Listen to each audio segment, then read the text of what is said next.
À chaque élection, ils nous font le coup de la sécurité et à qui il faut plus de police, plus de caméras, des drones, à qui veut faire une nouvelle brigade à cheval, à vélo, à trottinette, enfin il faudra tout pour faire de la police, quoi. Comment est-ce qu'on peut accepter une ville où y a 40 enfants à la rue et que on n'ouvre même pas une école qui pouvait possiblement les accueillir?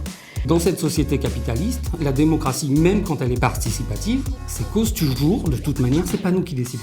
Il faut que personne ait moins de 2 000 € net par mois pour vivre, qu'on travaille, qu'on ne travaille pas, qu'on soit au chômage, en invalidité, etc.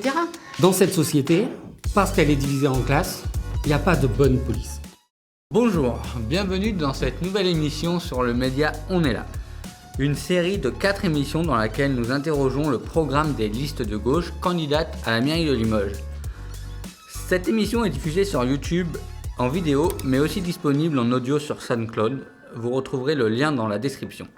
Aujourd'hui, nous faisons la 4e émission sur les municipales qui se tiendront, rappelons-le, le 15 et 22 mars prochain. Nous recevons donc la liste Lutte ouvrière, le camp des travailleurs, menée par Elisabeth Faucon. Donc pour représenter cette liste, nous recevons Elisabeth Faucon. Donc vous êtes enseignante, souhaitez-vous compléter votre présentation ? Alors oui, ça c'est ce que je fais dans la vie, mais sinon surtout je suis militante à Lutte ouvrière, ça veut dire que je suis communiste révolutionnaire, que je suis révoltée par cette société depuis toujours et que je pense que le seul avenir qu'on peut préparer c'est de la renverser. Bien merci. Et pour vous accompagner, donc le numéro 2 sur la liste, Benoît Bertrand, vous êtes informaticien. Et de même, souhaitez-vous compléter votre présentation ? J'ai complété un peu parce qu'on ne me connaît pas. Je suis moi aussi militant à la lutte ouvrière, communiste, révolutionnaire, parce que quand j'étais jeune, j'étais révolté et en colère contre cette société. Et malheureusement, la colère, ça ne suffit pas parce que si on ne sait pas contre qui la diriger, ça ne sert à rien. Et la révolte, faut aussi la transformer en force collective. Pendant le mouvement CPE, ce que j'ai pu observer, c'est que pendant des mois, on était dans la rue avec nos slogans en train de dire « tout ce que le Parlement fait, la rue peut le défaire ». La loi, elle avait été votée. Et pourtant, c'est quand les travailleurs ils se sont mis en mouvement, quand ils nous ont rejoints dans la bagarre, quand ils se sont mis en grève, c'est à ce moment-là que le gouvernement où il y avait quand même Sarkozy et Villepin, il a reculé. Donc ça, pour moi, c'est la confirmation de ce que dit Marx. Les travailleurs, quand ils sont conscients, quand ils se mettent en bagarre, c'est eux qui ont la force de changer la société. Je suis passé par différents métiers. J'ai été vendeur par téléphone, démarcheur. J'ai fait magasinier cariste. J'ai connu le chômage, les licenciements économiques, mais aussi les licenciements pour inaptitude, parce qu'au travail, on y laisse aussi notre santé. Aujourd'hui, je suis informaticien, et demain, je ne sais pas, parce que dans la société dans laquelle on vit, on peut être licencié du jour au lendemain. Et on a beau tout produire dans cette société, les travailleurs, on décide de rien, même pas de notre avenir. Donc toutes ces expériences, moi, ça me conforte dans mes convictions qu'il faut changer cette société, qu'il faut faire la révolution et s'attaquer aux vrais responsables, ceux qui tiennent dans leurs mains le pouvoir économique, politique, qui détiennent les moyens de production et qu'il faut les empêcher de nuire rapidement. Donc merci pour ce complément d'information. Donc pour rentrer dans le vif de l'entretien, tout de suite, pour commencer cette interview, si vous gagnez la mairie de Limoges en mars prochain, quelle sera la première décision de votre mandat ? Alors, on vient de dire et on pense que c'est pas les élections qui changeront le sort des travailleurs. Mais bien sûr qu'on se présente quand même pour être élu, et si on a un avis. Alors ce que je dirais comme première mesure, ça serait de rendre public tous les contrats, toutes les délégations, par exemple, de services publics, c'est-à-dire savoir exactement où va l'argent? Parce qu'aujourd'hui, les municipalités ou métropoles, parce que là, il y a quand même, maintenant, c'est tout quasiment au niveau de la métropole, eh ben, on voit qu'il n'y a aucun service rendu qui passe pas par un grand groupe du bâtiment, un grand groupe de l'énergie, etc. Et ça, eh ben, c'est combien est-ce qu'il y a d'argent qui va dans la poche des actionnaires? Combien est-ce qu'il y a d'argent qui finalement est ponctionné sur ce qui devrait aller en service à la population? Et dans la société dans laquelle on est, ben, il y a le secret commercial, industriel, bancaire, et qui fait qu'en réalité, on n'a pas accès aux informations. On a accès globalement à un budget. Mais voilà. Et donc, une des mesures qui irait dans l'intérêt des travailleurs, eh bien, c'est justement, c'est de lever tous les secrets et de rendre public, de ne pas demander l'avis, justement, de se dire, nous, voilà, les travailleurs, on défend les intérêts de notre camp, et les intérêts de notre camp, c'est que nous, il n'y a pas de secret, donc on donne tout. Pour continuer, on voulait aborder maintenant le rôle que les habitants et les habitantes de Limoges peuvent jouer dans les prises de décision qui les concernent. Et du coup, cette notion de démocratie participative, dont on entend beaucoup parler, qu'est-ce qu'elle évoque pour vous? Donc, premier réflexe. Nous, on veut une vraie démocratie la plus large possible. Ça veut dire qu'on ne veut pas seulement participer, on veut décider. L'exemple que je donnerai, c'est la Constitution européenne. Ils nous ont fait voter. Tous, on a voté contre. Ils l'ont appliqué quand même. Rue du Chargevaux, actuellement, ils ont fait des aménagements. Ils ont décidé de faire participer la population. Ils ont fait une première réunion. Le maire a claqué la porte parce que tout le monde était contre sa proposition. Il y a eu une pétition, plus de 1000 personnes l'ont signée, en expliquant pourquoi ils étaient contre. Au final, il y a eu une deuxième réunion où il fallait appliquer les décisions de la mairie. Entre Nieul et Couzex, actuellement, ils sont en train de faire une nouvelle 2 fois devoir. Ils font un site internet sur lequel ils demandent l'avis des gens. Il y a plus de 300 réponses, 280 personnes qui ont donné leur avis contre. Ils la font quand même, cette route. Donc, dans cette société capitaliste, la démocratie, même quand elle est participative, c'est cause toujours, de toute manière, c'est pas nous qui décidons. Ceux qui décident, c'est les grands groupes capitalistes, les Legrand, ceux qui nous dominent, qui, encore une fois, concentrent entre leurs mains les moyens de production, le pouvoir économique et la richesse. Nous, on n'a pas vocation à être des bons gestionnaires de la misère et seulement appliquer les décisions qui sont décidées ailleurs.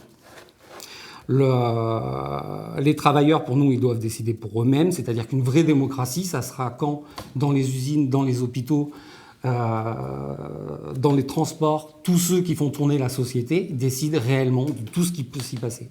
Il faudra pour ça que les élus ils soient révocables par l'ensemble de la population et sous contrôle permanent de tout le monde. Là, actuellement, on nous demande d'élire un maire. Mais ce n'est pas les maires qui décident des fermetures d'usines, qui décident où on va aller faire la guerre demain et pourquoi et pour s'approprier quelle richesse. Les maires, au final, c'est les derniers maillons de toute une chaîne où les capitalistes imposent par le haut et nous, à la fin, on ne doit que appliquer. Donc voilà, si la question, pour nous, au final, ça devrait être plutôt de qui dirige vraiment cette société et jusqu'à quand on les laisse faire. Est-ce que la démocratie représentative, ça vous paraît être un modèle satisfaisant? Est-ce qu'il faut en sortir? Là, nous, ce qu'on dit, c'est que nous, quand on parle de... ce qu'on veut... Quand Benoît, il dit la démocratie la plus importante, la démocratie ouvrière, c'est de dire, c'est un changement de société, c'est autre chose. C'est de dire, on prend en main nos affaires, on agit par nous-mêmes. On construit une autre société, on conteste le pouvoir de la société actuelle. Parce que sinon, toutes les formes qu'on peut nous proposer, elles sont biaisées. Elles sont biaisées parce qu'à un moment, on nous dira que c'est pas possible. On nous aura fait croire, on nous aura leurré pendant un moment, de fait construire des choses, etc. et on verra les limites. En ce moment, on a un exemple un peu qui montre même des fois de ce qu'on veut dire. Je vais prendre l'exemple de Minneapolis, où là, la population est confrontée à un vrai problème, ICE, et une nécessité de protéger la population, de se protéger, d'empêcher, d'arrêter des travailleurs. Bon, ben, pour nous, c'est la démocratie, justement, la plus large, c'est de dire, ben, qu'est-ce qu'on fait? Ben, on s'organise et on agit. Et on n'a pas besoin de structures, on les fera nous-mêmes, les structures. Nous, on parle de comités de quartier, de comités d'usine, c'est de ça qu'on parle. Et ça, c'est des structures spontanées au plus bas, au plus proche, dans les quartiers, dans les usines, partout où c'est nécessaire. Et on agit. En ce moment, il y a des coins, alors pas Limoges, ou très peu, où il y a des inondations terribles. Eh bien, on voit les gens, qui c'est qui s'organise pour pallier à toutes les défaillances qu'il y a? Parce qu'après, c'est même pas des choix de maire, c'est qu'il y a plus même les pompiers, ils ont plus le matériel, ils ont qui est-ce qui a une pompe, qui est-ce qui a un truc. Les gens, ils s'organisent, justement, la population, elle s'organise. On fait tout dans la société, on sait tout faire, en fait, parce qu'on fait tout. Et donc, c'est de ça qu'on parle, en fait. Et donc, s'exprimer, c'est pas attendre qu'on nous demande quelque chose, c'est pas attendre qu'on nous donne le droit, c'est prendre la parole. Et je dirais qu'il ne faut pas réserver la politique à des experts. Tous les politiciens professionnels, ils t'expliquent que le sujet, il est compliqué, qu'eux, ils savent mieux que les autres. Les travailleurs, c'est pas des imbéciles. Et il ne faut pas réserver la politique à des cabinets d'experts qui décident dans l'ombre et qui, après, te mettent devant le fait accompli et te disent « Nous, on sait mieux que toi ». Ça, pour moi, c'est quelque chose de révoltant. On n'est pas des imbéciles. On a une intelligence collective, on peut partager, on peut diriger la société. Comment aujourd'hui, les comités de quartier, les comités de travailleurs d'entreprise, ils n'existent pas. Et du coup, comment vous amenez les personnes qui n'ont pas l'habitude de prendre la parole, etc., à venir s'impliquer dans ces organisations-là? Je crois que c'est justement, nous on milite au quotidien, on n'est pas que présent dans les élections. Et militer au quotidien pour nous, c'est faire ça. C'est-à-dire, justement, c'est dès qu'on a l'occasion, rassembler nos collègues, discuter, c'est-à-dire faire que tous les jours, on discute de tous nos problèmes, de toutes nos difficultés, avoir un avis, savoir quel est notre intérêt. Et ça, ça peut que se construire en faisant, et ça peut que se construire avec des militants. Alors oui, aujourd'hui, il n'y a pas assez de militants, ça c'est un fait. Il faut que particulièrement la jeunesse, elle se dise qu'avec l'avenir qu'on prépare, il va falloir s'organiser et puis défendre ses idées. Et voilà, en tout cas, ça se construit comme ça. Et alors, du coup, dans la continuité de ça, et peut-être un des derniers points sur ce thème, si vous remportez la mairie accompagnera des initiatives comme ça, mais comment l'accompagner sans arriver avec l'autorité du maire?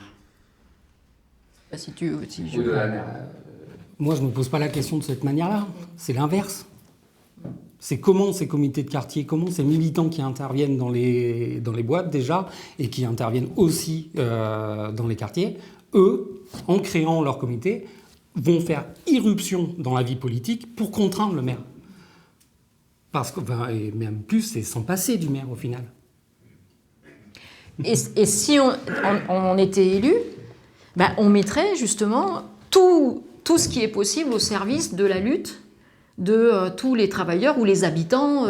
On parle là tous les problèmes de logement, etc. Lutter contre les bailleurs.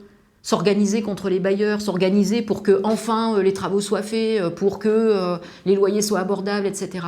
Nous, on mettrait notre énergie et tous les moyens possibles au service justement des travailleurs pour toutes leurs difficultés.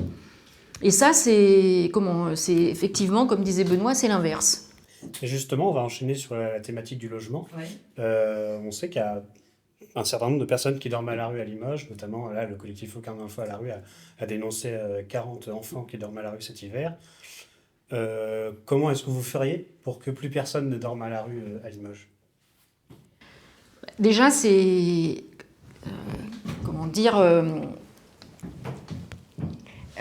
dire qu'on veut changer la société, c'est justement déjà se dire comment est-ce qu'on peut accepter une société, une ville où il y a 40 enfants à la rue et que on n'ouvre même pas une école qui était possible, qui pouvait possiblement les accueillir.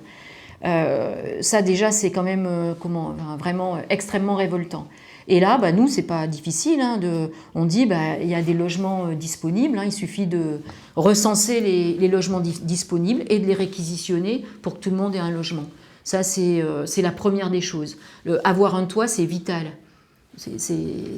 Donc, il faut assurer ce droit vital à n'importe qui. Nous, c'est ce qu'on dit. C'est ce qu'on dit. Le pouvoir de réquisition, pour l'instant, il est réservé au préfet. Comment vous faites, du coup? Parce que légalement, les maires n'ont pas ce pouvoir-là. Et si jamais les municipalités devaient obtenir ce pouvoir, puisque voilà, il y a eu le jour de la niche parlementaire des écolos, ça a été proposé. Vous, en tant que municipalité, utiliseriez-vous sans difficulté la réquisition?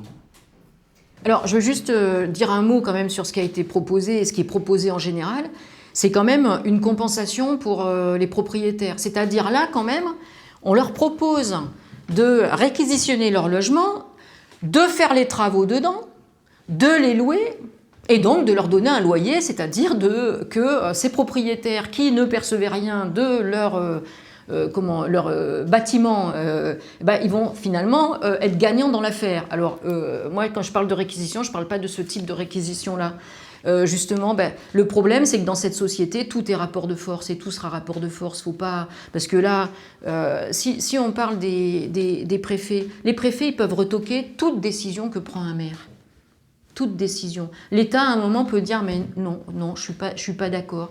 Alors nous, quand on parle de réquisition, on parle aussi de rapport de force, justement, du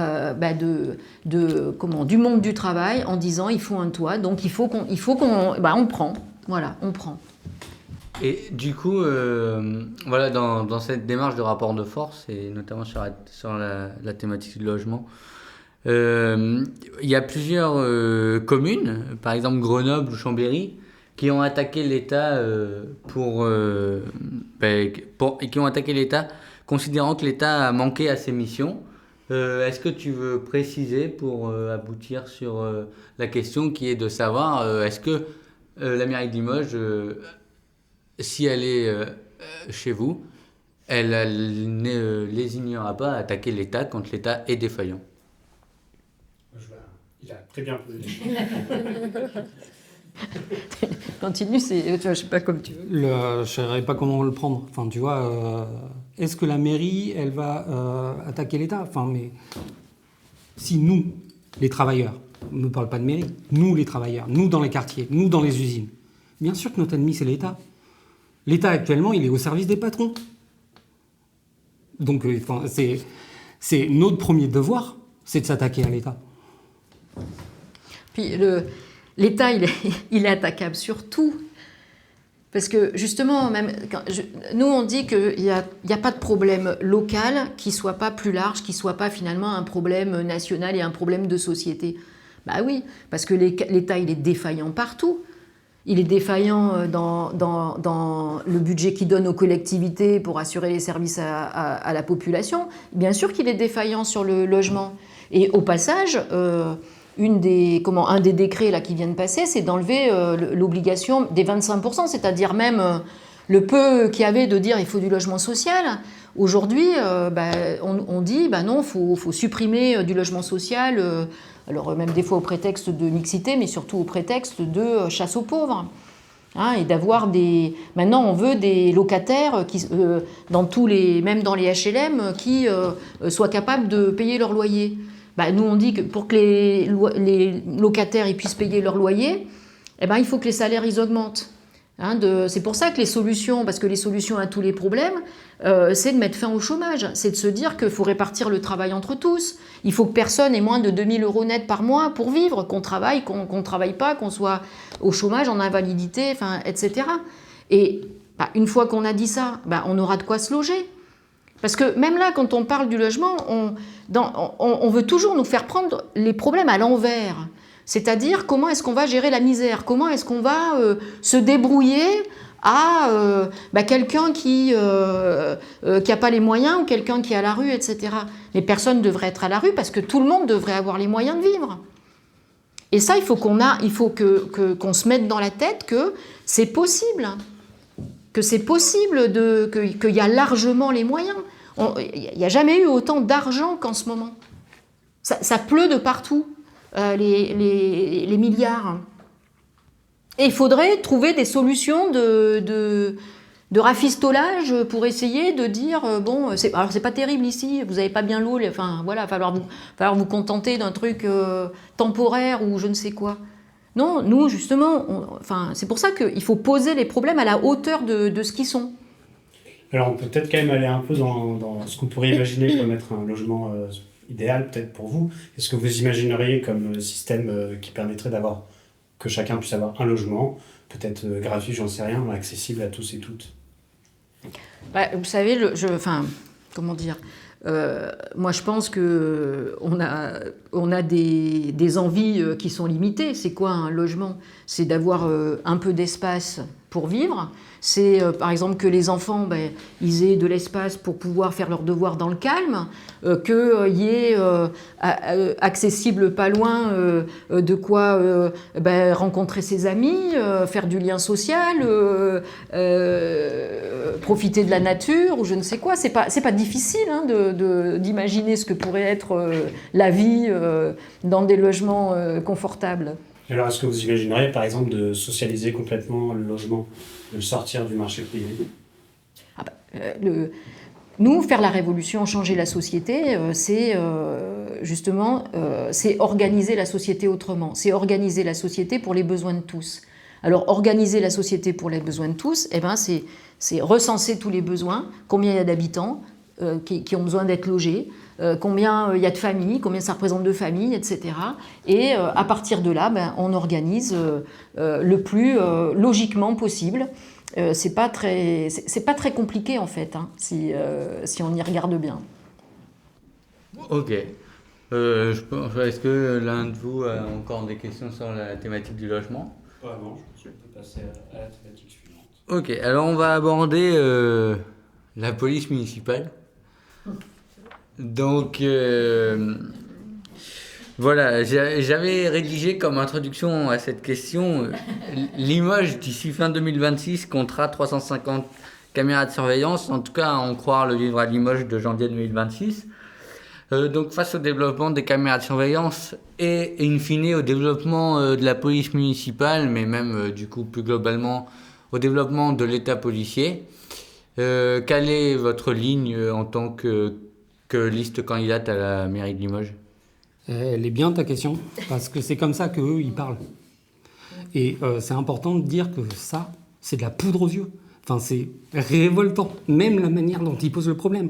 À chaque élection, ils nous font le coup de la sécurité et à qui il faut plus de police, plus de caméras, des drones, à qui veut faire une nouvelle brigade à cheval, à vélo, à trottinette. Enfin, il faudra tout pour faire de la police, quoi. Ils en sont, c'est plus à armer la police, ils en sont à dire il faut des engins armés, des engins blindés et des armes de guerre. Et ça, d'élection en élection, le sentiment d'insécurité, il diminue pas. Moi, j'ai même tendance à penser que ça l'augmente, l'insécurité. Vous vous souvenez du reportage, c'était TMC ou je sais pas quoi, bref, la police municipale à Limoges. Tu voyais la police municipale allait faire les cow-boys devant les lycées parce qu'il y avait 2 adolescents en train de fumer. Sortir leurs armes, les gazeuses, parce qu'il y avait un type sous à la sortie d'un bar. Jouer à Starkey Hutch, gyrophare hurlant, parce qu'il y a une mobilette qui tourne dans un quartier. Je sais pas si tout ça, ça augmente le sentiment de sécurité, mais moi, la question que je veux poser sur la sécurité, c'est qui nous protège de la police ? Dans la société capitaliste, la police, elle a deux rôles. Effectivement, protéger des citoyens parfois, mais surtout, ce sont des chiens de garde de l'ordre social. Ils sont là pour défendre les possédants, les dominants. Ils sont dressés à entraîner, à mordre les pauvres. Quand on se révolte contre une loi injuste, c'est nous qui vont matraquer. Dans les manifs, j'ai pas l'impression que quand ils se mettent à charger des lycéens ou à les matraquer parce qu'ils ont déplacé une poubelle, ils sont en train de protéger les gens. Dans cette société, parce qu'elle est divisée en classes, il n'y a pas de bonne police. Nous, si on veut vraiment se poser la question de la sécurité, ben ça sera parce que il faut qu'on s'arme. C'est pas la police qu'il faut armer. Il faut armer les travailleurs de conscience de classe. Il faut que ce soit politique. Il faut ce que tout à l'heure, Elisabeth, elle parlait de ICE, c'est ça. C'est face à une police qui tue et qui fait la chasse aux migrants, eh ben, c'est la population qui s'organise par ces liens de solidarité. Quand ils voient l'ICE se débarquer, ils sortent dans la rue, ils ont des sifflets, ils préviennent les gens. La sécurité, c'est un vrai problème. Je ne veux pas dire que ça n'existe pas. Ce que je veux dire, par contre, c'est que l'insécurité, nous, on la vit tous les jours. L'insécurité au travail, c'est qu'effectivement, on peut être licencié du jour au lendemain. Ça, c'est une insécurité. Au travail, on a des cadences de fou, on se fait mettre la pression, il y a des accidents du travail. Les employeurs, concrètement, les exploiteurs, ils ont du sang sur les mains. Eux, quand on parle de sécurité, c'est pas eux qu'on inquiète. L'insécurité, elle est partout, elle est même dans la bouche. Quand on va au supermarché, actuellement, il y a la liste des produits qui sont rappelés cette semaine parce qu'ils ont laissé empoisonner. De temps en temps, parce que les travailleurs, ils sont partout dans la société. Il y a des lanceurs d'alerte, mais ces lanceurs d'alerte, s'ils sont isolés, s'ils y restent seuls, eh ben c'est eux qui vont aller en prison, qui vont être licenciés. Je peux poser peut-être la question un peu cash. Du coup, si vous aviez la mairie de Limoges, est-ce que vous démantèleriez la police municipale ? Encore une fois, on ne se pose pas la question comme ça. C'est s'il y avait des comités de quartier qui seraient en train de s'organiser pour faire en sorte qu'ils soient vraiment protégés, la police, elle servirait à quoi ? Enfin, tu vois, le problème, il s'inverse. C'est pas nous qui allons arriver à la mairie et imposer les choses. C'est nous, militants, et quand on convaincra, et il faut qu'il y ait des militants communistes partout, dans les usines, dans les quartiers, pour que justement, à chaque fois qu'il y a un problème, même un problème de sécurité, on y réponde par la solidarité, par la conscience de classe. La société capitaliste, c'est l'injustice partout. C'est la violence partout, c'est même le droit du plus fort. Actuellement, on a quand même des présidents qui sortent de prison en claquant des doigts, un autre qui va chercher le président du pays voisin et qui le ramène chez lui, un sac sur la tête et qui l'enferme dans sa cave. Le capitalisme, c'est la loi du plus fort. Le capitalisme, c'est le truand qui réussit le mieux qui gagne. Eh bien, nous, on est contre le capitalisme. Et pour le mettre à bas, ça se passera d'abord à la base.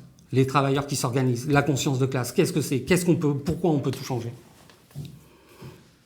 Puis sur le quoi faire ou par exemple Laurence Sud, Val de Laurence Sud, 65% de la population en dessous du seuil de pauvreté. Si on ne s'attaque pas à la cause de ça, à quoi on peut s'attendre ? Qu'est-ce qu'il y a comme solution quand il n'y a aucune perspective, quand justement, là où on vit, il n'y a aucune solution à ces problèmes. Parce qu'à un moment, c'est quand même aussi ça qu'il faut dire, c'est que là, on peut discuter, police, machin, etc. Mais la cause de tout ça, quand je disais tout à l'heure le chômage, je redis, répartir le travail entre tous. Tous ceux qui travaillent se tuent à la tâche. On a tous vraiment des conditions de travail qui se sont détériorées. Il y a une productivité qui augmente partout. Partout, on nous demande d'aller plus vite que ce qui est possible. Ça veut dire que du travail, il y en a énormément. Eh bien, répartir, donner à chacun un salaire, on discuterait autrement des problèmes. Oui, et donc, ça réduirait de fait les problèmes d'insécurité. Sécurité au sens policier, hein, bien sûr. Oui, non mais après bon. Du terme. Oui, mais comment est-ce qu'on ne peut pas, moi je sais pas, mais si on vient de discuter, si on a un logement, si on a un salaire correct, si on a des conditions de travail correctes, etc. Je pense quand même que les relations, elles seront plus faciles. Et que ça apaisera se dire qu'un gamin, là les gamins, on discute là des gamins qui traînent, etc. Mais un gamin qui voit qu'il n'a aucune place dans la société, ce gamin, il peut que grandir avec une certaine rage. Alors cette rage, comment il l'exprime après ? Des fois il l'exprime dans plein de manières possibles. Mais avec une vie autre, avec là aussi des capacités, des moyens pour se réunir, pour discuter, pour vivre, voilà. Parce que c'est pas le cas aujourd'hui. Vous savez, il y avait un article aujourd'hui dans la presse sur les adolescents qui arrêtent le sport. Quand on lit l'article jusqu'au bout, on voit que ce qui pèse, c'est les équipements, ne serait-ce qu'acheter les équipements, la cotisation pour le club, etc. Oui, parce que c'est ça le problème de la misère. C'est que la misère, ça enlève les accès à tout, ça enlève les accès à la culture, ça enlève les accès à pouvoir élargir la vision des choses, comprendre le monde, etc. Et nous, c'est ça qu'on veut changer, c'est ça qu'on dénonce. Nous entendons, et donc du coup, dans la continuité de votre propos, on va aborder un nouveau thème qui est un peu dans le nerf de la guerre, sous un certain nombre d'aspects, l'école. Alors l'école, à Limoges par exemple, il y a eu En fait, on va aborder ça de deux manières. Déjà, d'un point de vue rénovation du bâtiment, comment, en fait, j'entends votre position et voilà, elle est bonne, mais ce que je veux dire, c'est plutôt les rénovations des écoles. Par exemple, on a eu une école qui a été rénovée pour des dizaines de millions d'euros, donc c'est l'école de Condorcet-Roussillon. Alors je suis amené à travailler dans ces écoles épisodiquement, et en l'occurrence j'ai été dans cette école-là pendant la période de canicule de l'année dernière. Donc cette école qui a été rénovée à beaucoup de millions d'euros a été finalement, comme les autres, fermée. Donc la municipalité quand même est dans un rôle, disons d'un point de vue technique de changer le paradigme de la rénovation, le paradigme qui pousse, c'est-à-dire concevoir autrement les rénovations. Voilà, qu'en dites-vous ? Alors d'abord sur la rénovation, je reviens à ce que je disais tout à l'heure sur quand même le pognon que c'est pour les gros du BTP. Et que derrière, une des premières choses qu'on peut dire sur ces questions-là, c'est de dire pourquoi est-ce que les mairies, elles n'embauchent pas massivement ? Pourquoi est-ce que tous les maçons, plaquistes, spécialistes du photovoltaïque, etc. Il y en a plein, il y a plein de gens qui cherchent du travail. Et pourquoi est-ce qu'on a besoin de, encore une fois, passer par engraisser les actionnaires dans ces programmes qui sont quand même des programmes qui ont des budgets très très conséquents. Alors après, nous quand on dit les travailleurs ils sont à la base de tout, ils font tout fonctionner, certainement que pour une rénovation, un truc qui serait pas mal, c'est de demander aux travailleurs d'avoir, parce qu'il y a la conception, etc. Et puis après, il y a quand même aussi au bout après de la chaîne, des travailleurs qui souvent savent qu'en faisant comme ça ne va pas le faire. Parce que souvent, nous, quand on discute comme ça on rencontre des travailleurs qui nous racontent qu'ils voyaient très bien dans une construction qu'ils faisaient qu'il y avait quelque chose qui n'allait pas. Ou, par exemple, on leur a dit de continuer à faire quelque chose, alors je vais un peu caricaturer, avec du béton qui n'était pas tout à fait de bonne qualité, ou il pleuvait, c'est pas grave, on n'a pas trop le temps d'attendre que ça sèche, parce que, etc. C'est-à-dire que quand il y a le profit derrière, ça ne peut pas être fait correctement, en fait. Pas des travailleurs qui le font, mais des conditions dans lesquelles on est. Et un des gros problèmes, des fois, c'est ça. Et là, c'est pareil, c'est voir autrement, se poser la question autrement de quoi on a besoin. Là, on est toujours limité dans cette société. Pourquoi est-ce qu'on peut pas... Là, j'imagine, tout à l'heure, il disait, on imagine, mais pourquoi est-ce qu'on n'aurait pas des bâtiments d'hiver, des bâtiments d'été, c'est-à-dire de se dire, finalement, comment faire pour qu'on arrive à s'adapter?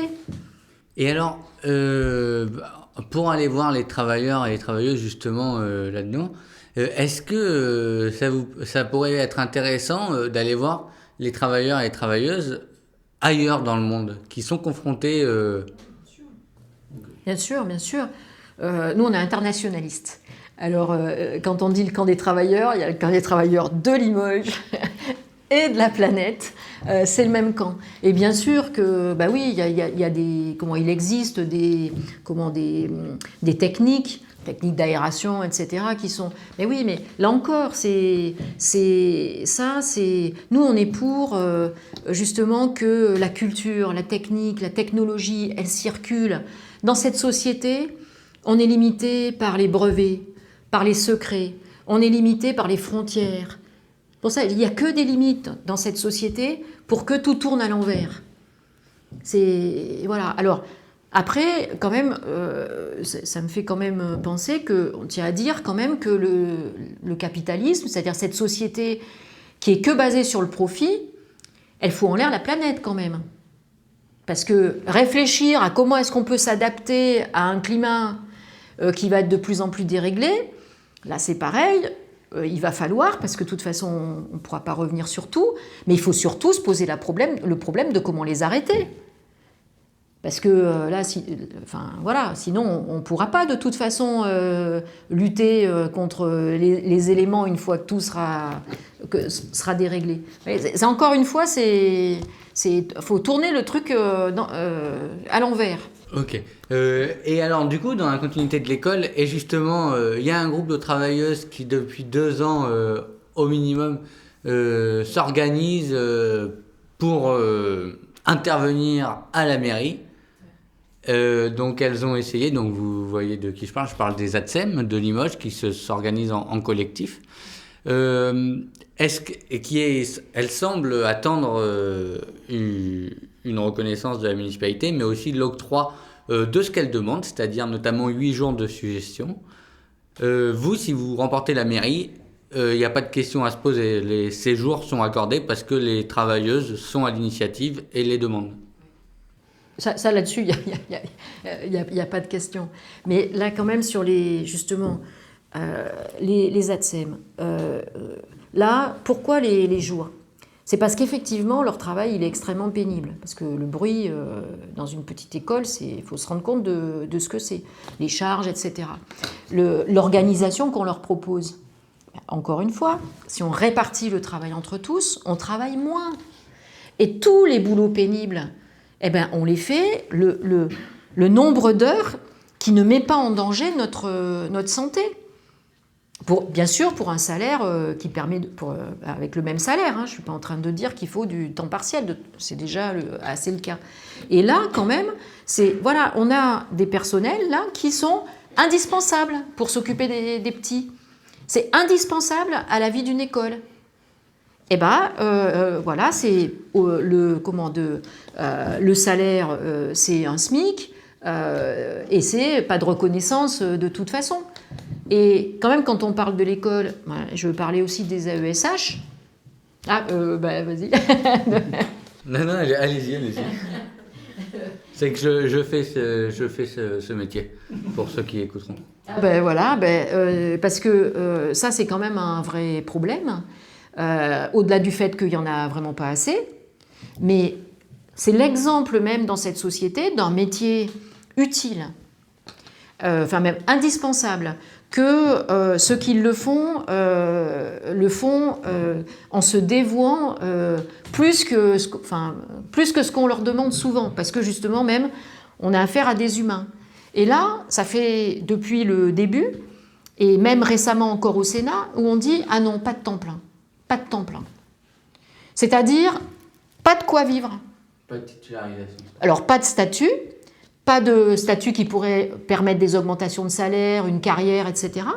Hein, et ça veut dire rester dans la précarité, rester en général avec 900 € par mois, c'est-à-dire pas pouvoir vivre. Et ça c'est pareil, il faut l'accepter. Voilà, nous on dit, et ça il faut quand même, parce que dans les écoles, là il va y avoir des suppressions de postes, il va y avoir des suppressions de classes, ça, certainement. À Limoges, il y en a eu quand même, la ville de Limoges, elle a été pas mal touchée ces dernières années, parce qu'il ne faut pas penser que c'est les petits villages dans lesquels on ferme des écoles, hein. Ils ont fermé des classes dans les quartiers populaires, en plus à Limoges, et tout ça, ça se dégrade. Et tout ça, ça marque quand même ce qu'est la société, parce que la société, elle devrait faire de l'école une priorité absolue. Justement, pour passer pardon, vas-y. Rapidement, AESH, est-ce qu'on peut juste définir vite fait? Oui. Je ne crois pas qu'on ait dit ce que c'était que le travail. Mais... Accompagnant d'élèves en situation de handicap. Okay. Et les ATSEM sont des accompagnantes d'élèves à la maternelle. Voilà, comme ça pour les gens qui ne savent pas. C'est vrai. Oui, justement, en parlant de fermeture de travail, là on va passer au sujet de la culture parce que ces dernières années, on a vu une baisse importante des financements pour la culture nationalement, mais aussi localement, avec par exemple en 2022 le nombre d'ateliers des centres culturels qui est passé de 300 à 200. Et du coup, vous, comment vous envisageriez d'administrer les centres culturels? Comment vous voyez la culture avec votre vision, notamment pour les travailleurs dans ce secteur et aussi les personnes qui y participent, qui veulent dessiner, écrire, tout ça. Non, je continue. Là, c'est pareil, hein, c'est des questions de choix, de société, hein, parce que je reviens sur le niveau national d'abord. Là, la société, elle va où là? C'est-à-dire quelles sont les priorités, quelles sont les décisions? Là, les priorités, c'est le budget militaire. C'est-à-dire qu'on enlève à la culture, hein, et c'est des dizaines de milliards supplémentaires pour produire des armes. C'est mettre en place le service militaire. C'est faire un pôle par un général à France Travail pour donner envie d'aller produire des armes. C'est les militaires qui sont de plus en plus présents à l'école, je reviens à l'école, pour justement faire l'armement moral, comme ils disent, hein, pour préparer à ce que les jeunes acceptent de devenir la chair à canon pour la guerre qu'ils préparent, hein, parce que là, on voit très bien que la marche à la guerre, elle est enclenchée. Alors là-dedans, eux, la culture, c'est le dernier de leurs soucis. Et la situation, elle va se dégrader. Alors après, au niveau local, je dirais après, tous les choix, c'est pareil. C'est-à-dire qu'on peut faire le choix de continuer à donner aux plus riches, et puis on peut faire le choix de se dire la culture, ça devrait être un bien commun à tout le monde. Les musées, ça devrait être gratuit. C'est-à-dire avec un personnel suffisant, etc. On parle des ateliers. Quand je disais tout à l'heure, comment est-ce que, même quand on parlait de la sécurité, comment est-ce qu'avec un salaire ou avec des conditions de vie correctes, la situation, elle changerait? Comment avec des ateliers de plein de choses, c'est-à-dire développer toutes les envies. Moi, si on me disait demain que je pouvais faire un petit peu tout ce que je voulais, je sais que sur le coup, j'aurais peut-être pas complètement beaucoup d'idées. Je me dirais, je sais, si, une ou deux. Mais justement, la vision qu'on peut avoir de l'humanité, c'est de se dire que l'humain, il est curieux, il est intelligent, ce que tu disais tout à l'heure, il a plein d'initiatives. Et ça devrait être ça, la vie. La vie, ça devrait être de faire plein de choses et d'avoir le temps, justement, de ne pas passer toute sa vie, finalement, presque à travailler, à faire que ça, à être épuisé le soir pour pas réussir à ressortir ou demander un tel effort pour aller faire... aller dans un atelier, etc.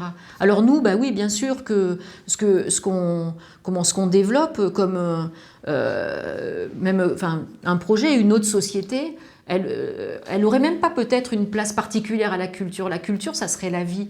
Moi, je pense que c'est ça qu'il faut aller vers ça. Moi, la société qui me fait envie, c'est justement que on aille au bout de toutes les possibilités que l'être humain il a, sur tous les domaines.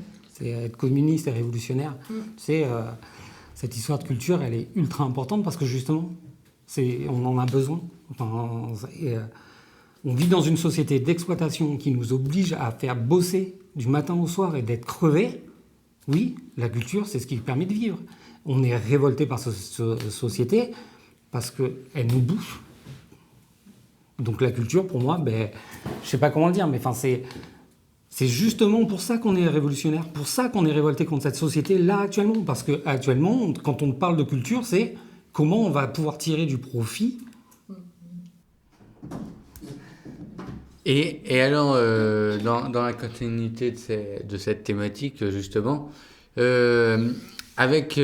vous remportez la municipalité, par exemple, donc les lieux existants à Limoges, donc on pense au CCM, mais on peut penser aussi à d'autres institutions qui peuvent, dans le cadre d'un nouveau projet politique, rentrer en confrontation, en lutte même, in fine, parce que voilà, on parle de la culture et on sait que la culture nous imprègne, mais que à l'heure actuelle, il y a plusieurs cultures. Quand je dis plusieurs cultures, je veux pas rentrer dans les termes polémiques, je veux plutôt dire la culture bourgeoise et la culture ouvrière qui s'affrontent. Donc comment, en administrant une ville, on fait avec cette situation-là? Et je pense du coup à des lieux précis où on a par exemple les CCM qui sont évoqués, qui paraissent en tout cas sur le papier beaucoup plus propices à une population qui a peu de moyens financiers, et à l'inverse un théâtre comme le théâtre de l'Union qui a son histoire. L'idée c'est pas du tout de renier l'histoire, mais qui à l'heure actuelle propose un projet culturel bourgeois. Alors, je ne vais pas avoir un avis sur le projet culturel, mais parce que je ne sais pas s'il faut opposer. Moi, je n'oppose pas la culture. Quand l'accès, justement, à tout, l'accès aujourd'hui, la barrière financière, la barrière sociale, c'est-à-dire dire qu'on n'a pas l'habitude de reléguer justement dans un camp, de dire que quand on n'a pas les moyens, on doit pas y aller, on doit pas, etc. Ça, c'est une vision dans cette société. Mais moi, je pense que toute la culture, elle a un intérêt pour tout le monde, et il n'y a pas d'opposition à faire. Il y a simplement à donner accès à tout. Et c'est... Vas-y. Tu vas me détester, mais je pense que tu poses encore une fois le problème à l'envers. La mairie, comment on fait, comment on impose. Nous, on est communistes et révolutionnaires. C'est les staliniens qui avaient une vision de la culture, elle est bonne, elle est comme ça, la culture mauvaise, c'est l'autre, machin. Nous, c'est pas ça. Nous, c'est à la base. Je te trouve très dur avec le théâtre de l'Union. Alors, je n'y étais pas hier soir, mais il paraît qu'ils ont fait un spectacle où ils récupéraient des objets et des biens pour les reverser au Secours catholique ou le Secours populaire, je ne sais plus. Je connais pas bien l'histoire de l'Union, mais ils font des choses et les spectacles qu'ils proposent, ça permet quand même un autre regard sur le monde. Je ne sais pas si c'est particulièrement bourgeois, mais ce que je dis, c'est qu'en tout cas, les élèves étudiants à l'Académie de l'Union, ils proposent des choses, c'est leur vision, et j'ai pas envie de les faire taire non plus. j'ai envie de voir ce qu'ils proposent, pouvoir en profiter. Oui, effectivement, enfin, c'était une opposition caricaturale. C'est juste que, en tout cas, à l'heure actuelle, les travaux en sociologie nous montrent que le théâtre de l'Union et les CCM ne sont pas fréquentés par les mêmes milieux sociaux. Et que du coup, il y en a quand même l'un qui, à l'heure actuelle, a la chance de fonctionner, disons, sous subvention publique, enfin, même qui est, au-delà même, c'est pas des subventions, enfin, qui rentre dans le fonctionnement municipal, et l'autre qui, lorsque les subventions publiques diminuent, se retrouve à augmenter ses prix, finalement, et du coup, par l'argent, on exclut. C'est plutôt dans ce sens-là, hein, mais bien entendu, je ne pose pas, enfin, je ne veux pas de soucis. Je veux qu'on ait tous accès à la culture. Je pense que c'est ça. Et cette question de les gens qui en font du profit, c'est eux le problème. C'est pas le fait que nous, on puisse pas y aller. Donc du coup, pour clore ce sujet, les centres culturels, du coup, ça répondrait à tout ça. Enfin, c'est pour l'accessibilité à tous et à toutes. Et du coup, c'est quelque chose que vous soutiendrez, j'imagine. Et du coup... Ouais, on passe à la... Non, c'est bon. Et du coup, on passe à une prochaine thématique, qui est celle des transports, des mobilités, ça dépend comment on va l'appeler ça. Première question, c'est sur le réseau cyclable. Si vous étiez à la mairie de Limoges, est-ce que vous mettriez en place un réseau cyclable de grande envergure pour rendre la ville accessible à toutes et tous? Et attention, c'est des questions très pratico-pratiques. Hein. Après, voilà, c'est vrai qu'on a des questions pratico-pratiques. On peut aller sur peut-être de manière plus générale, comment vous envisagez les manières de se déplacer dans la ville. Ça peut être ça aussi la question. Effectivement, ta question, c'est sur... Sur la cyclabilité de la ville. Oui, le vélo. Donc, j'ai des collègues qui, quotidiennement, ils viennent au travail. Pour eux, ça dépasse le cadre de le vélo, c'est sympa. Hein, c'est une question. Pour eux, c'est l'avenir de la planète qui est en jeu. Alors, ils font leur geste individuel de prendre leur part et de dire, nous, notre truc, c'est de faire au moins ça. Si on voulait augmenter la cyclabilité à Limoges, c'est assez simple. Tu prends un point A, un point B, tu traces une ligne droite la plus droite possible et tu dis la priorité, c'est au vélo. Ensuite, on fait des transports en commun parce que tout le monde n'a pas accès au vélo. Et la voiture, à la fin, il faudra qu'elle zigzague, qu'elle passe par les autres routes et qu'elle laisse la priorité au vélo. Si on voulait améliorer la cyclabilité et faire quelque chose pour le vélo à Limoges, c'est ça qu'il faudrait faire. Mais ça, c'est poser la question d'un point de vue petit geste individuel. C'est pas ça qui va sauver la planète là, tout de suite. L'essentiel des trajets, actuellement, ils sont faits pour aller au travail. Les travailleurs, quand ils embauchent à 6h en zone nord, quand tu es un intérimaire que le lundi, on te dit il faut que tu ailles à 30 km au sud de Limoges, le mardi à 50 km au nord, quand tu es travaillant en restauration, tu débauches à 23h, quand tu travailles dans les supermarchés et qu'on te fait une pause de 3h, de 15h à 18h, il y a plein de situations où en fait, c'est pas nous qui décidons de nous déplacer en vélo ou pas, c'est on nous impose la voiture. Et c'est pour cette raison que c'est un peu... Nous, on ne veut absolument pas culpabiliser les travailleurs qui utilisent la voiture. Et au final, c'est aux patrons, à ceux qui nous embauchent, qui devraient payer tous les aménagements du transport, que ce soit le vélo, les transports en commun. C'est eux qui veulent qu'on se déplace, ils veulent qu'on soit à l'heure au boulot, mais c'est à eux de payer tous nos transports. Et s'il n'y a pas d'autres moyens, qui nous payent même une voiture, son entretien et ce qu'il faut pour le rouler avec, quoi. Et alors, peut-être pour Max, justement pour la mairie pourrait tout à fait, avec la métropole, il y a des moyens, favoriser des infrastructures de transport en commun. Et je pense notamment au projet de tram-train Limousin. Est-ce que ça vous paraît des projets peut-être révolutionnaires même dans leur forme? Révolutionnaire, c'est compliqué parce qu'ils existent déjà. Tu vois, les solutions concrètes, elles sont là. Ce qui manque, c'est que les travailleurs, ils imposent d'utiliser ces histoires de tram et de tram. Enfin, tu vois, les infrastructures, elles sont là. Le problème, ce qui manque, c'est que nous, quelle force on a pour imposer le fait qu'actuellement, les gens, quand ils se posent... Les capitalistes, quand ils se posent la question du transport, c'est combien ça va leur profiter. Est-ce qu'ils vont pouvoir faire des lignes sur lesquelles ils vont gagner de l'argent?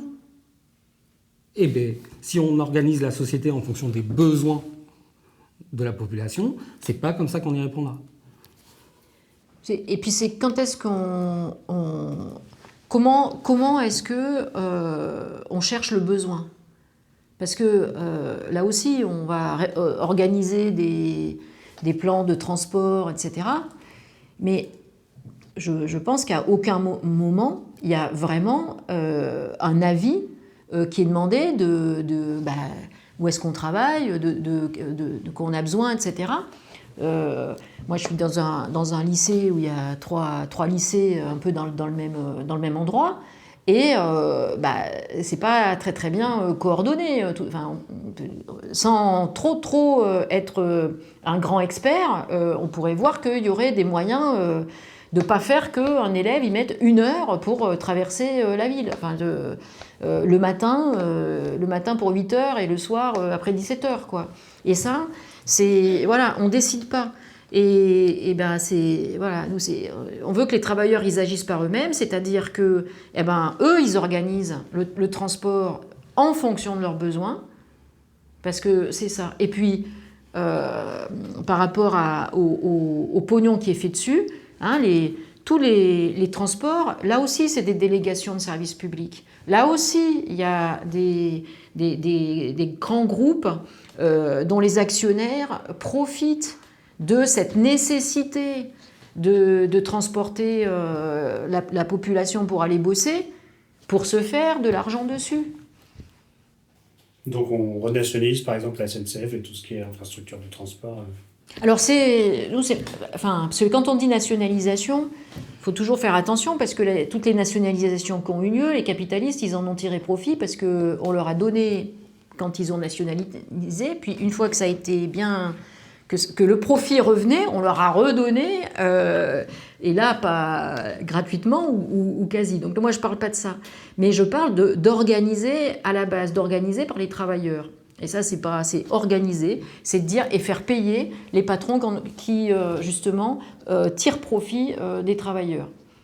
Ça, c'est, voilà. Legrand, hein, je dis 1 milliard de bénéfices. L'entreprise Legrand, 1 milliard de bénéfices.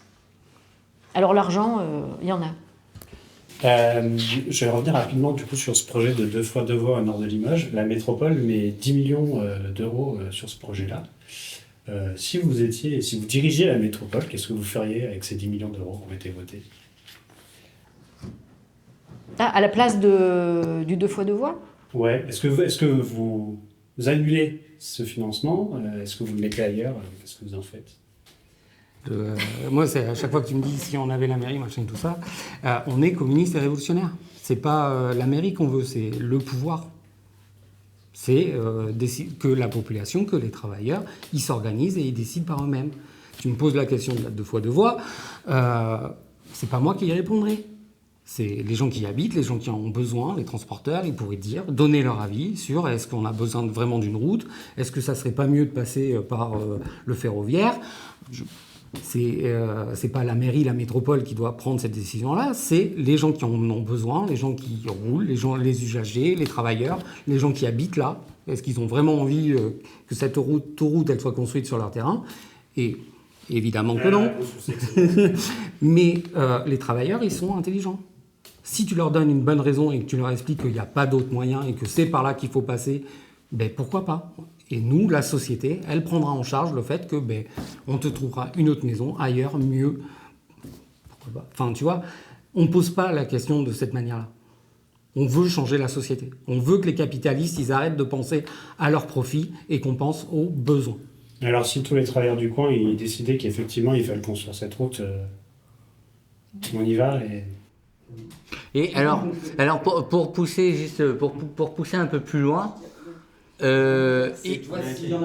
Pour pousser un peu plus loin, par exemple, imaginons que les travailleurs du routier sont pour cet aménagement, mais qu'en même temps, le transport de marchandises est une des raisons de la situation actuelle. Comment on fait avec ces contradictions? C'est pas une contradiction. Le besoin, c'est transporter des marchandises d'un point A à un point B. La question, c'est pour un système. la société, actuellement, il développe le routier et les camions parce que c'est ce qu'il y a de plus rentable. Si on se pose la question si on enlève la question de qu'est-ce qui est rentable, comment on transporte une marchandise d'un point A à un point B, mais peut-être même qu'on organise la société différemment, plus intelligemment, et que les transports, ils n'ont pas besoin de se faire dans tous les sens. Parce que la société actuellement, telle qu'elle est organisée, elle est complètement anarchique. Enfin, tu as des produits qui te vont d'un point A à un point B pour rien, pour faire apposer un logo Made in France. Mais sur la question des routiers, c'est-à-dire opposer les travailleurs, parce que dans cette société, très souvent, on cherche à opposer, justement, les travailleurs en disant si vous faites ça, ça sera contre ça, etc. Non, la question, elle se pose le routier, quand il défend la route, il défend son travail, en fait, tout bêtement. Et qu'à un moment, justement, la question, elle n'est jamais posée comme ça. Elle n'est jamais posée en disant, on réfléchit à comment faire avec tout le monde qui garde son travail. Parce que c'est ça, là, souvent, l'opposition qu'il y a. Et qu'après, si on peut... Bien sûr que... quand on dit agir par eux-mêmes, les travailleurs, quand on dit s'organiser, quand on dit discuter, quand on dit définir ses intérêts... c'est pas toujours être d'accord d'un seul homme, etc. C'est pas un problème, ça. C'est pas un problème, on peut trouver des solutions. Mais, encore une fois, là, par exemple, sur la question de la route ou pas là, c'est opposer les travailleurs, ça, c'est un danger. Nous, justement, on lutte contre toutes les divisions, parce qu'on est dans une société où, justement, on veut toujours penser que l'ennemi, c'est celui qui est un peu comme nous, à côté. Nous, ça, on le refuse. Et que les travailleurs, justement, quel que soit... nous, on dit aussi, quel que soit leur statut, quel que soit leur métier, mais on dit aussi qu'ils soient français, immigrés, qu'ils aient des papiers, qu'ils n'aient pas de papiers, on doit s'unir. On doit s'unir pour trouver des solutions, et on doit s'unir pour se défendre, pour lutter. Et comme ça, dit comme ça, justement... Et quand il y a des bagarres, quand il y a... nous, on sait que notre sort, il ne changera que par des luttes collectives, massives. Et quand il y a une remontée des luttes, on voit que ce n'est pas les questions des divisions qui se posent, c'est les questions de comment faire ensemble. Et on voit que tout change, justement, dans les rapports qu'il y avait entre les uns et les autres. Là, le problème qu'on a aujourd'hui, c'est justement qu'on est à un moment où les mobilisations, il n'y en a pas, ou il y en a très peu. C'est ça qui peut aussi changer les choses. Nous, c'est ça qu'on veut dire aussi dans notre liste. On veut dire, on affirme ceux qui disent que voilà, c'est la lutte qui changera notre sort. Bon, il y avait des questions que j'avais sur l'abattoir, mais en fait, ça pose les mêmes questions un peu d'équipement et de comment les financements sont décidés.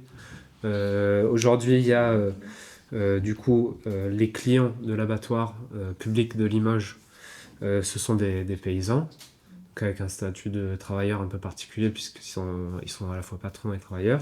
Il y a des agents publics qui travaillent dans l'abattoir. Il y a des prestataires de services aussi. Et in fine, il y a des personnes qui mangent de la viande. Et du coup, comment tout ça s'organise? Comment on décide des financements pour un outil qui est vieillissant et qui est... Enfin là, c'est un exemple, mais en fait, ça va se poser pour les transports, pour les écoles, etc. Donc c'était... Moi, ce que je peux dire de la question de l'abattoir, parce qu'on en parle, enfin, ça en a parlé, c'est que c'est quand même une aberration que les paysans doivent, enfin que les bêtes, parce que les paysans justement ils font pas le trajet, mais qu'il faille faire 300 km pour que les porcs soient abattus, puisqu'il n'y a plus l'abattage des porcs à l'abattoir de Limoges. Bon, et ça, moi quand je vois ça, quand même, on se dit, c'est quoi le problème? Le problème, c'est il faut remettre aux normes un endroit. J'ai cru comprendre que les paysans, en tout cas les petits paysans, ils demandaient à pouvoir abattre le plus près de leur exploitation et peut-être à l'abattoir si c'est aux normes. Voilà. On met aux normes et puis les petits paysans ils viennent abattre leur porc dans un endroit où les normes sanitaires elles sont tout ça c'est toujours une question de pognon, parce que derrière c'est qu'une question de pognon là qu'il y a, parce que même quand on nous dit c'est vétus etc, c'est tout des choix. C'est des choix de à qui est-ce qu'on donne de l'argent. Je prends un exemple quand on parle d'aménagement ou etc. Mais la zone des Cassos, 1,3 million dépensés par la collectivité pour le crédit agricole. Crédit agricole je sais plus, j'ai perdu les milliards de bénéfices, je crois que c'est vers 7, quand même on est au milliard, on est, voilà. Et puis ils sont très contents pour l'année à venir où ils n'ont pas encore donné le chiffre. Donc là, ces choix-là, parce que l'aménagement qui a été fait, moi je vois pas d'autre intérêt que d'aller au crédit agricole. Il n'y a pas d'autre intérêt que ça. Ça c'est des choix. Alors, je ne sais pas ce qu'on peut... avec ces 1 million, je ne sais pas combien il faudrait, et je pense que c'est pas des grosses sommes qu'il faudrait à l'abattoir pour le rendre, justement, avec des conditions de travail le mieux pour les ouvriers de l'abattoir, des salaires corrects pour eux, les animaux traités au mieux qu'ils peuvent être traités. Voilà, c'est des choix, tout ça, c'est des choix. Oui, dans votre logique, il y a des travailleurs et des travailleuses qui ont besoin de l'abattoir, donc l'abattoir se doit d'être là parce qu'il est nécessaire. Est-ce qu'on a le temps encore d'aborder une question, disons, un peu plus politique ? Ouais. C'est pour le plaisir d'en parler. Hein. Enfin, je dis pas que C'est la première question politique. Oui, c'est ça, on n'a pas parlé politique. Et après, encore une fois, c'est intéressant comment tu le dis. Parce que oui, les élections municipales, tous, ils défilent et ils t'expliquent qu'il ne faut pas politiser le sujet. Oui, bien entendu. Nous, on le politise. Et tu as bien raison de dire qu'on veut parler politique. Moi, je veux parler politique aussi. J'aime beaucoup le fait que, effectivement, la politique soit un sport populaire, disons. Mais alors, je voudrais plutôt revenir sur la question des salaires. Et en fait, donc des bons salaires pour tout le monde, ça, il n'y a pas de souci. Mais pour faire quoi avec ces salaires ? Est-ce qu'on consomme avec ces salaires ? Alors, la première utilité d'un salaire correct, c'est de vivre. Parce que là, quand même, quand on parle de la situation sociale aujourd'hui, c'est quand même que la majorité de la population, elle ne se pose pas trop la question de comment elle consomme. Parce que au 15 du mois, il n'y a plus rien. Alors quand au 15 du mois, il n'y a plus rien, qu'on est surendetté, etc., on n'a pas de risque de trop consommer. Alors quand on parle d'un bon salaire, on parle d'un salaire pour vivre. Quand je dis 2 000 € net par mois, on ne va pas loin en fait. Et c'est pas ce qu'a la très grande majorité de la population n'a pas les 2 000 € net. Donc voilà, parce que c'est pareil là. Le salaire médian est à 2 000 €, donc il y a la moitié de la population qui a plus de 2 000 €. Ça fait la moitié qu'on a moins. Oui, alors ça fait la moitié qu'on a moins. Mais en plus, comment dire, c'est voilà, aujourd'hui, les agents territoriaux par exemple, même les agents territoriaux de la municipalité ou de la métropole, il y en a une partie, ils sont de catégorie C, il faut leur donner des primes pour arriver au SMIC. C'est ça la réalité, parce que on voit bien les moyennes et les trucs, ok. Mais là, on est encore à devoir donner une prime parce que le salaire, il est en dessous du SMIC dans les collectivités territoriales. Voilà, on en est là. Hein, les 3/4, ils sont de catégorie C, la plus petite catégorie de la fonction publique. Ça veut dire qu'ils ont 1400, 1700 net. Et ils n'arrivent pas à vivre avec ça. Alors, voilà, c'est ça la situation. Mais je reviens à la consommation. Cette société, elle veut tirer du fric de tout. Ça, voilà. Il n'y a rien qui lui échappe. Tout à l'heure, on parlait de la rénovation contre la chaleur, etc. L'écologie, elle l'a récupérée. La santé, c'est tout. Même l'école, d'un certain point de vue. Donc, rien échappe. Rien échappe justement à cette société pourrie de partout. Et là, c'est pareil. C'est comme tout à l'heure quand on discutait de la culture. Eh bien, moi, je ne vois pas pourquoi, avec une vie correcte, on aurait envie de choses totalement inutiles uniquement. Mais par contre, se nourrir correctement, c'est-à-dire, on dit qu'il faut manger des bons légumes, etc., qu'il ne faut pas manger l'ultra transformé ou je ne sais quoi. Oui, bien sûr, ou de la bonne viande, et peu, mais de la bonne viande, oui, bien sûr. Mais vu combien ça coûte, de toute façon, là, ça va limiter la consommation. Je ne sais pas si je réponds à la question, mais en tout cas, c'est ça. Si, mais ça, on appellerait d'autres, mais je pense qu'on aura plutôt l'occasion d'en discuter dans des moments... Je veux quand même rajouter que nous, la société, justement, si... On dit les travailleurs ils sont capables de contester le pouvoir de la bourgeoisie et de réorganiser la société. C'est réorganiser une société avec des moyens technologiques, avec justement la modernité. C'est pas un retour en arrière. Lutter contre le capitalisme, c'est pas un retour en arrière. C'est de se dire que aujourd'hui on a des capacités extraordinaires pour justement pas casser sa santé au boulot. Avoir des loisirs, etc. Et c'est ça que le but, c'est ça. C'est pas de nous dire que le progrès, il amène la catastrophe ou je ne sais quoi. Le progrès avec la bourgeoisie aux manettes, avec les capitalistes aux manettes, oui, ça mène à la catastrophe et ça mène même à la guerre. C'est ça Mais aujourd'hui, la recherche ou tous les moyens, c'est de produire, c'est de mettre au point les armes de guerre les plus efficaces. C'est quand même ça. Les Thalès, Dassault, etc., ils utilisent la guerre en Ukraine en ce moment pour tester leur matériel, pour faire qu'on tue de la façon la plus efficace possible. C'est ça la société dans laquelle on est. Donc voilà, c'est de ça il faut sortir de ça. On arrive bientôt à la fin de cette émission. Rapidement, est-ce qu'en 2 minutes, vous voulez aborder un thème dont on n'a pas parlé jusqu'à maintenant ? Je pense que le danger, c'est ce que tu dis là, la guerre. Tu vois, aujourd'hui, presque on nous amuse avec les questions de la mairie, de est-ce qu'on va être maire ou tout ça. On ne sera pas maire. Mais par contre, l'avenir qui nous attend là, c'est la guerre. Tous, ils nous préparent. Dès l'école, leur histoire de mettre des uniformes aux enfants, de les faire marcher ou pas, de saluer le drapeau, ils nous mettent dans la tête la petite musique qu'il va falloir aller marcher à la guerre.